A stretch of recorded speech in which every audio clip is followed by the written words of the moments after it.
What's up, guys? Subziarch here, and look, if you did not watch the finals of the TFT World Championships, the Golden Spatula, I know it just happened, so, if you're NA time and you're waking up late on a weekend because you're a degenerate and you have no sleep schedule, I mean, sorry, but, just watch. Just watch this final game. This was the most insane World Finals that we have ever had in TFT. Going into this final game, Dish Soap double 61, Dish Soap from NA, double 61 from EU, and then Ningli from China are three people who are in check. And if you guys know the checkmate format, essentially you have to get to a certain points threshold, 20 points in this set, and then after that you have to win the final game to actually win the tournament, which is a really hype format. And I mean, look, we just have to watch. We just have to watch because this is so sick. First decision of the game. Dish Soap knows that he needs to win this game.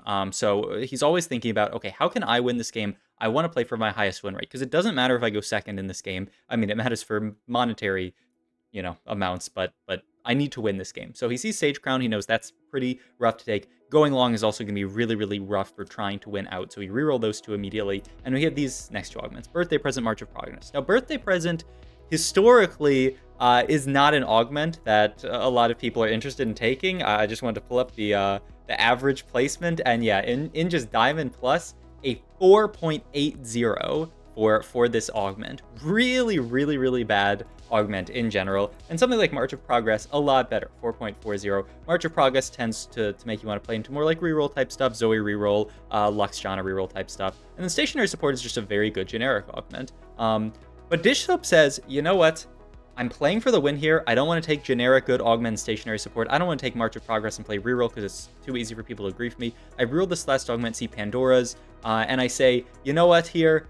I'm going to take Birthday Present, which is such an insane take here in this situation. And he levels here, hits Garen, who's the perfect in on his board. Now he can play 3 Story Weaver and get the Garen in. And this is going to be his setup. He sees this first fight against 4 Bruiser here and says, I'm going to slam Sunfire, play for Streak.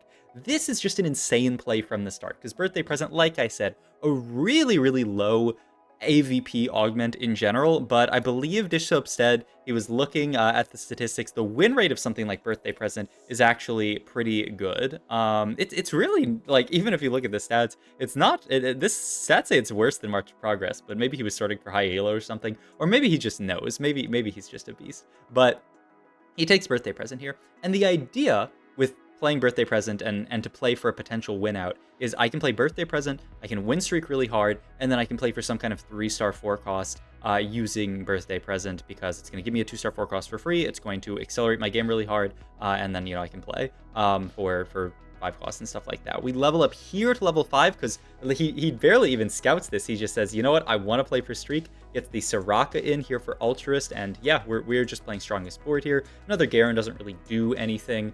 Maybe if we got like a Jax too, we'd play it, but the Soraka is a really good addition to the board, so we are just going to play this board. The nice thing about Story Weaver is just look at the synergies on the left. There's so many units that we can fit in here. We can fit in Dryad units with like a Kindred. We can fit in Heavenly with like a Kiana or a Nico.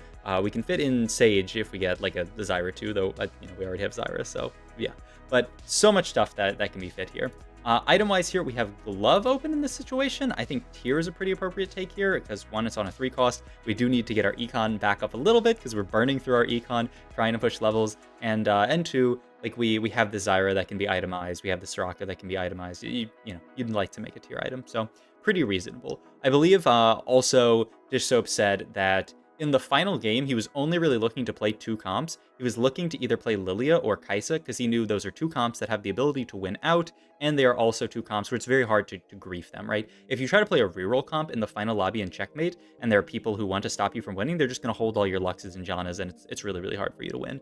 But Lilia, people, it's much harder to deny a 4-cost comp just because they have to hold those 4 costs, and then, they also have to, take a lot of them out of the pool. You can still hit a 2-star 4 cost even if someone's holding a 2-star 4 cost. So, yeah, I mean, you can see Dish Soap spot. Look how weak the lobby is because so many people who want to play for either checkmate because they're in check, so they want to win the lobby, or even the other people who aren't in check also want to win the lobby to deny this win from the other player. So many people you see, I think it was Li Xiao who ended up taking a like a Fortune crest because he wants to play Fortune and go for the win out. Yeah, Li Xiao with Fortune crest. Or people like Dr. O who take this reroll augment prismatic ticket and they want to go for 3 stars. So a lot of people lost streaking, and Dish Soap easily takes advantage of that, win streaks here, and we're on a 5 streak in this situation. So fantastic spot here. We can easily push level 6 here because, you know, our augment wants us to, and get a 2-star 2 cost to get in.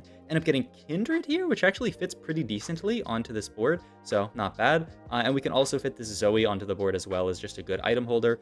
Item-wise here, we have Static Shiv and JG as 2 potential slams, but we don't have to slam them yet. We are going into augment. Dish Soap makes the great call here of not over slamming. He sees that he's fighting a really weak opponent, so why would I ever slam these items here? We're about to go into augment, so he slams nothing. Just chef's kiss from Dish Soap to not go for that. He's also holding on to these Store Weavers for a potential Store Weaver outright. Could be like vertical Store Weaver, I guess. Now, second augment here. Dish Soap talked about after this game about how when he took birthday present, he really wanted, he knew we were triple prismatic because this is prismatic party portal. So he said, I really want to go for birthday present and then use the rest of my augments to get items for these birthday present units. And there is not a better augment in this situation to take than Lucky Gloves here. This is going to allow you to itemize so many of your units. He rerolls the first augment, and then he's just like, you know what, I'm just going to take Lucky Gloves. He doesn't even reroll Radiant Relics because I don't think there's a better augment. He's going to level here, ends up hitting a Loon who we can just fit in as a 2-star, and he's going to make a TG onto Riven and onto a Loon here, and then Static Shiv with the rest of his components. I love this. It's interesting here. I was considering actually fitting the Yorick onto this board here over maybe Soraka, because Umbral is really, really big for this Loon. I think his idea might be that he's got so many units in that he wants to get this Ultrist value onto everybody. He's also Ultrist healing with the Riven, and you know, this Loon isn't that important for the board. We also get gold here. Component's fine. The gold's actually really nice because it's going to juice us back up to that next level to get to 40 econ so that we can push level 8 and then get a 2-star 4 cost, which is, you know, a really, really big hit when you're playing birthday present. That's a really big spike, and that can usually accelerate you and get you to level 9. So great spot so far. But look at this. We run into Litu Chuan here, the Chinese player, and such a strong board, right? They have a Lowy 2 itemized with a Lucky Gloves that has a declaw here. This fight looks so scary, but at the end, a Loon clutches it out. We get another win there and jump up to 40 gold. Like, it was too close, honestly. Yeah, he's team plannering here, trying to figure out like what 4 cost he would want the most here, I guess, trying to consider all of his options, which, you know, that's Dish Soap, baby. He's trying to figure it all out. He also, this is fantastic for him as well, triple glove carousel. Look at this. They can't be denied. He gets to end up picking up a glove here. It's on Koboko, but he can look for a 3rd Thief's Glove, which is going to be so good for whatever his 4 cost ends up being. Level 8 here, by the way, to spike his board, and we get a Lilia who fits onto this board. It's Invoker, and like Dish Soap said, he wanted to play for this idea of vertical, you know, like of Lilia, because, you know, she's a very, very high cap comp. Now, here's another really, really scary moment. We fight Dr. O here, who also has Lucky Gloves. He hit an Annie, TG Annie with Lucky Gloves, and a Mumu too, and this fight, it's just so difficult for him to get through. These are the fights where I was like, I kind of wish that we had the ability to execute units with Umbral, because I feel like Loon maybe could have carried that fight, but it would also be like where would you fit in Umbral? You would have had to cut like one of these really, really crucial units, maybe like Rek'Sai and you lose Bruiser and then move like Sunfire somewhere else. I feel like that would be the only thing, and then you would have this Kindred in randomly. I guess maybe you could cut the Kindred and get it in, but yeah,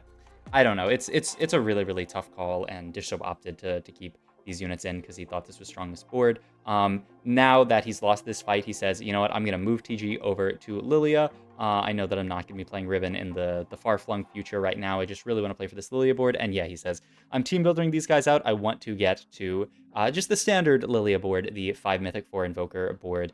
Lilia with a TG. Sometimes we'll roll good items for 4 Invoker. In a situation like this, she's just rolling a bunch of mana items, which aren't great for 4 Invoker, but, you know, it's all good. And still, there's so much power in our board from the Lucky Gloves and the fact that we're already level 8 with all these upgraded units from Birthday Present. This is, when Birthday Present first came out, this is what people would do with Birthday Present, is use it to win streak really, really aggressively. All right, here is another huge inflection point. The way on level 8, people always talk about, you know, high rolls in TFT, but pushing levels really, really aggressively is something that allows you to high roll. It opens you up for that high roll. And by being level 8 here, we open ourselves up to the opportunity to hit this way. And now we have a Hui on our bench, and we can really start thinking about, okay, maybe there is a dream. Maybe there is a dream of us hitting a 3-star 4-cross using Quay to duplicate. This is really, really smart as well from Dish Soap. I didn't watch his full POV, but the roll here to try to just get to a strong board. He's not saying I can just go fast 9 in the situation because he knows he needs to find solid frontline here. So he picks up a couple of Gallios,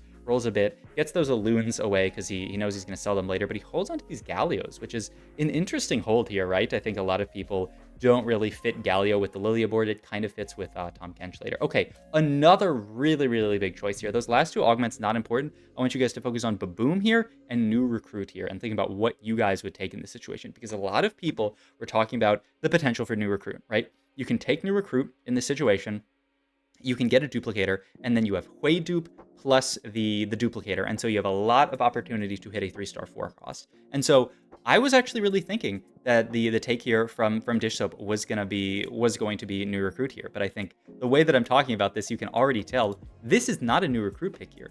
This is a Baboom selection from Dish Soap here, and I think after considering it, it makes so much sense. We don't have any extra units that we really want to fit onto this board too badly. We want to get Mythic in, but we can do that pretty easily. Baboom is a combat augment. We have so many units itemized. This Baboom value onto stuff like the Alloon, stuff like the Hui. This Baboom value is insane here. So I think such a smart call out from Dish Soap to take the Baboom here, to take combat augment and say, my best chance this game is not to hit a 3-star 4-cross using this duplicator. It's to use Baboom to win streak and then potentially push 9, get a 2-star 5-cost and play around that. This player, Ningli, was the other player playing for win. I just want to say, thank you, Ningli, for taking Golden Egg. Ningli had an insane spot this game. Look at his 2 augments. If we can go back to his board, Dish Soap. Yeah, he had, okay, let's go all the way back. He had a Reaper Crown and Freaky Friday, 2 of the best possible augments in this comp. And his comp was not too bad, right? He had already hit a Yone2. He had a 1-star Kayn. And he ends up actually taking Golden Egg here because he thinks the lobby's weak. I can potentially crack this egg open. But I think so many people are haters of this Golden Egg augment, and I think with good reason. In a situation like this, in a World Finals lobby, people are not going to be slouches. They are not going to play weak enough boards that you can farm egg against them. I think maybe if you're smurfing, you can take this augment, but it's certainly not very good in a situation like this. Also, check at the bottom of the scoreboard there, Asta, somebody who really was looking for a good placement this game. He didn't need any points yet into check here, but he just needed to have a solid placement to deny winning from other people. Beautiful positioning from Dish Soap here, swaps over and dodges this Lux Zyra comp, or Lux Janna comp. And then the Alloon just pops off at the end there and kills so much of backline. Just that Baboom value onto the Alloon on the second cast, huge. Also important to note Bintium's spot here. Bintium, you guys probably didn't see, but Bintium hit an Annie 2 and a Galio 2. I wanna go look at his POV really quick because it's quite important actually for the storyline of this game here. And Dish Soap's a very good scatter. He hit not Galio 2 actually. He hit Silas 2 and Annie 2. And his idea is that he can use this Annie 2 with Bruiser +1, make an 8 Bruiser Annie, and have a very good game. He's also got Golden Ticket and a Duplicator, which is, allows him to hit so much of this board, right? So something to keep in mind, but he's only 17 HP, so surely we don't have to worry about Bintium, right? It's like with that Annie and with the Galio and the Silas, like surely there's no need to worry about that. We finally end up picking up a Kog'Maw here. We are looking at duplicating the Lysandra right now, but not too interested in actually duplicating that unit. And we make the Archangels onto Hui, a very solid item. Allows us to keep the glove open for potentially another TG, and yeah, just a good item when you have pretty decent frontline here.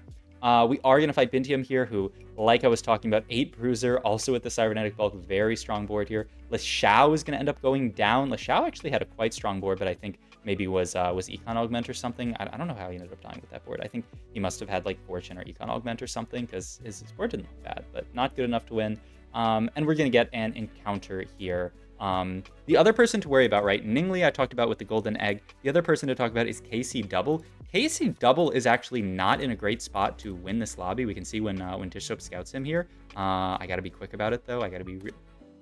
He does it so fast. I'll bring down to 1x speed so I can do this better. Because it's important to look at KC Double spot as well here when he scouts. Boom. Okay, you can't see anything. But KC Double ended up playing this comp that was kind of a meme comp the entire weekend, is this 7 Ink Shadow plus Ash comp. It's like Ink Shadow, Ash, Kaisa. With 7 Ink Shadow, I think everyone in NA thinks that this comp is absolute garbage. But I mean, oh yeah, look, this is a lot easier. But a lot of people in EU and in other regions actually think kind of highly of this comp. He ended up hitting the Udyr, and he has the pumping up, which is pretty good. Just in general, though, I am quite low on this comp, and KC Double, the other person who can play for a win, but looking at his board, it seems really, really hard for him to play for a win. So it's basically between us and Ningli here, who can win, who are in checkmate, who can like win the final lobby. And then you have, of course, people like Litu Chuan, who's popping off in this situation. Very, very high win streak, and so that's somebody that you could be scared of as well. We're gonna fight Ningli again here. I'm pretty sure we fought this guy on rotation. We fought him at 4-2, and then again here. Still, not the strongest board. Another actually really important thing to talk about when you go back and look at Ningli, I think Ningli griefed his game again a second time here with this slam here. Look at something really interesting. He has a Hodge on his Wukong instead of his Kayn, which is just craziness. He decided to put this item on Wukong instead of Kayn. I'm not really sure why he had to do this. Maybe with Spat open, he was thinking Heavenly Spat here, but I think this was another really, really big blunder from Ningli that potentially cost him the game and maybe the entire tournament, because Hodge here on Wukong is doing nothing, especially with the idea that we have Kayn pair here and that we're looking for a Kayn 2 here. So, I mean, when people tell you that TFT is all high rolling and there's no skill element, like I'll just say, like sometimes people, it's not just that people high roll and put themselves into good spots. Sometimes people make huge mistakes and cost themselves good spots, because Ningli was in a fantastic spot, but plus the golden egg, plus this, it's actually just really, really hard for him to be in a good spot. Now that we have finally actually made it to, the end of this stage, who ends up pinging this, by the way? It was KC Double actually ends up pinging the Lilia and says, hey, this guy's got a duplicator open. We got to be careful about this. All good, such is life. We're going to take our items here. We don't end up actually getting another TG here, which is a bit sad, but we do get Declaw Steadfast Heart, which is good tank items. And we're going to level to 9 here to get another 2-star 5 cost that we can add to our board. We end up getting Hui 2, which is really, really nice. And Dish Soap at this spot is just rolling down, trying to improve his board, right? Trying to look for something. He's not enough gold to hit like 3 stars, but he's trying to figure out, okay, like, do I want to dupe something else? And we start to see something kind of interesting here, which is that we have 5 ways now with a duplicate open. It looks like he's interested in duplicating this Azir here to look for like an Azir 2 to place onto his board to play for high cap. We end up fighting this really, really strong Syndra board, which is scary. And Bintium drops to 4 HP now, but really, really important. And Dish Soap calls this out here. Look at Bintium's bench here. Annie 2, duplicator. He effectively has 7 Annies right now, so he needs to find 2 Annies, and if he can find another 2, then he has Annie 3, which is one of the strongest 3-star 4 costs in the entire game. He ends up duping this Azir, so now we have Azir 2 on this board, which is fantastic here, and so we just basically need someone to kill off Bintium here. We end up picking up this, and look to your right there, look at the scoreboard there. Bintium Annie 3. This was such a curveball in this game because nobody was thinking about Bintium, right? But using the prismatic ticket here and the duplicator, he ends up hitting Annie 3, and now this game is in a completely different stratosphere that we were in before. Before we were talking about Dish Soap in a really good spot to win out. He could potentially win the entire tournament. KC Double typing in chat, by the way, Hui 3. Here, let me go back actually. But KC Double already envisioning Hui 3 here from Dish Soap, saying he could actually hit it. Like, we need to stop this guy. But Bintium still Annie 3. This means if Dish Soap doesn't hit something that's higher capped than Annie 3, then we lose this game and we go to another game and it's checkmate, and then it's anybody's game at that point because Asta's going to be at check at that point. Another player, I forget who, is going to be at check at that point. So it is a crazy spot already, and I will say the game only gets crazier from here. You can see here Bintium just clearing the rest of the lobby. Oh, also, just sort of the background for this, by the way. Morgana kills with 4 costs, really not a huge deal. The other background, actually this might be a huge deal because of Litu Chuan, I believe it is, the player who's playing Faded. Yes, you can see this is actually a big deal for Litu Chuan because look, he has 6 Cinders as well. So now he's playing for Cinder 3 potentially. He's got all this stuff on bench, but if Litu Chuan ends up getting a Cinder off carousel here, then he's only 2 off. I don't recall, does he end up actually getting it? Yes, he does end up getting that Edge of Night Syndra. So he now is 7 Cinders, so you have to worry about that as well. But the other sort of just background, just like history between these players, Bintium has been an NA hater for a long time. He said NA is like one of the weakest regions, and that, like NA players are all frauds. So NA kind of has a a hate-hate relationship with Bintium. I think he's a fantastic Korean player, so, you know, I have nothing against him, and I think it's good for people like him to flame. Also, check that bench that we just saw there. They picked up another Syndra. When we pivot back to the Syndra board, you're going to see here 8 Syndras, 1 more Syndra, and Lituchuan will have a Syndra 3, and that can potentially kill the Annie from the from Bintium, or yes, from Bintium. So it's so crazy that this NA hater, this guy who just really has it out for NA, is looking at, you know, potentially denying a Worlds win from Dish Soap by playing this Annie 3. Dish Soap positions everything on this side over here, dodges the Luxalt beautifully here. Such good play for Streak this entire stage, but this is still a really, really scary board. We have Galio on the backline, their backline on our backline. It's just an insane fight. Hui here trying to pop off and kill everything, but this Diana right in his face. The Galio taunt here is so huge to actually pull the Diana off of the Hui, and he ends up winning this fight, and he gets a 4 streak going into minions. Also, look at our dupes here. We have 4 for this Hui here, so we're going to have 6 Huis. Now, it's a big question for Dish Soap. Does he want to... I mean, it's actually not that big of a question right here, because Dish Soap knows what his out is. He knows that if he goes level 10, he's going to get another 2-star 5 cost from his augment here. He's going to get a 2-star 5 cost from the birthday present here. If it's Hui, that means we are ending Worlds with a Hui 3 win. Now, it's a 1 in 8 chance. You are just getting a 5 cost here, and the game, you know, the game knows that you're Dish Soap, so it wants you to win, but it's a 1 in 8 chance to get this Hui here. So this level here gives him a chance at winning the entire tournament with a 3-star 5 cost, which would be absolutely insane here. He waits a little bit, and actually, really crucially, Bintium here holds a couple of Huis. Now, I don't know exactly how treasure or birthday present works, if it pulls out of the pool or not, because some augments work differently. But Bintium takes 2 Huis out of the pool now, so it's possible that the game couldn't have even given him a Hui 3 here because there weren't enough in the pool. Because look, he ends up getting Wukong, who's a good unit. He's a good in here. He's heavenly on your board, and he's just a cool guy. But this is not what we need to win the lobby, and so it's sad for Dish Soap in this moment. His only thought is, okay, maybe. Oh, it's actually Lituchuan who holds the Huis, I believe. He thinks, okay, my only other out at this point then is I dupe this Hui, and then I get 2 more Huis, and then I dupe another Hui, because Lituchuan there, I don't know if he still had 1 on bench. He had this Hui, but he was holding 2 Huis earlier.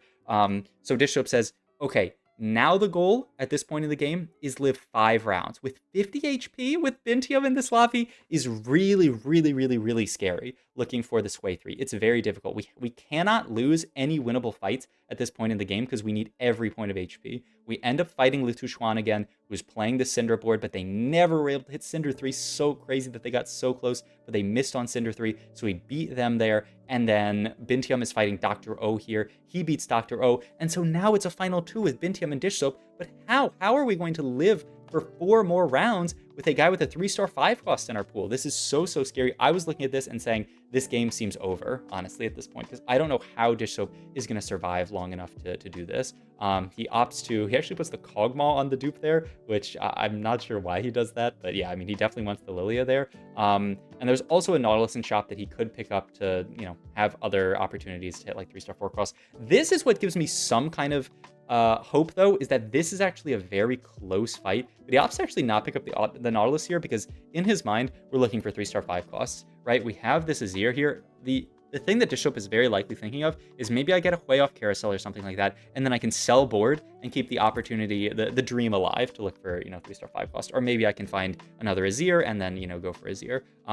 This Azir ends up getting denied here, which is really wild. He actually goes for an item here, but because he waited so long, doesn't end up hitting here. And he rolls to 0 here at this point, actually. I think the idea being he just wants to get more information before he dupes this, and also like the difference between 0 econ and like 1 econ. There's only a few rounds left in this game, so it's not huge here. We end up fighting Bintium here again. Bintium at this point, by the way, is holding an Azir and also Genius mode. He has a Hui locked in shop, so Dish Soap can't see that Bintium is denying this Hui, but Dish Soap needs a duplicate to get to the final Hui. He can't actually find the final Hui naturally this game, but he doesn't know that. So he has that still as, you know, like a possibility in his mind. Now, Dish Soap here, he drops down to 18 HP, and there's another big thing that's happening here, is Dish Soap realizes I don't have enough time. I can't possibly live 2 more rounds here with this duplicate. I am never making it to Hui to in this situation. And so what he says is, I have to play for another out here. The only out is we have 4 orbs right now. I have to look for some kind of other 3-star unit in this situation. So we roll down here, we sell the Hui here, and roll a bunch of times, and every single shop has a Nautilus in it. I don't know how this happened. I actually don't know how this happened, but the gods of luck were on Mortdog's side, and he played for this out. He still also had the gold to sell like Wukong. He could have sold other stuff, and so now all he has to do is survive this fight. He needs to not take a 10-0 because he took a big 10-0 last fight, but look at this. The Lilia finishes off so many units. He locks it. He lives at 5 HP. Such, like, if he died anymore, like if he hadn't killed some units, if he hadn't saved some HP across the rest of the game, he could be dead here. Vintium could have won, and we could have gone to another game, but now we have Nautilus 3 on the board. And so now there's one more question we have to ask before this game is over, is can Nautilus 3 actually beat Annie 3? Our fights before were pretty close, but Annie does have the ability to just solo destroy a Nautilus here. We are rolling down, trying to pick up something here, just any kind of upgrade to make our board stronger. We have the Elune 2 in shop here. I think Dishsoap almost doesn't see it.